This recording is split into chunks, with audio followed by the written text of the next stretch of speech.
نبی اکرم صلی اللہ تعالیٰ علیہ وسلم کی خدمت عالی مرتبت میں عرض کیا، صحابی نے سنن ابو داؤد شریف میں حدیث ہے، عرض کی یا رسول اللہ صلی اللہ تعالیٰ علیہ وسلم میرے والدین چلے گئے،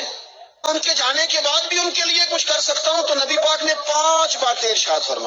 فرمایا ہاں، ایک تو ان کے لیے دعا مانگا کر، دوسرا اللہ کے محبوب نے فرمایا ان کے لیے استغفار کیا کر، تیسرا رسول کریم علیہ السلام نے فرمایا اگر انہوں نے کسی سے کوئی وعدہ کیا تھا تو اسے پورا کر دے، اگر تجھ سے ہو سکے، اور رسول کریم علیہ السلام نے فرمایا اگر ہو سکے تو ان کی طرف سے صلہ رحمی بھی کر، یعنی ان کے رشتہ داروں سے اچھا سلوک کر، اپنے چچاؤں کے ساتھ تو نیکی کر، اور اگر تیری والدہ کی طرف سے تو نیکی کرنا چاہے تو اپنے ماموں کے ساتھ، خالاؤں کے ساتھ تو اچھا سلوک کر،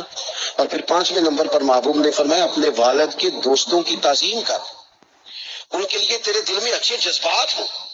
تو اکرام کر دوستوں کا،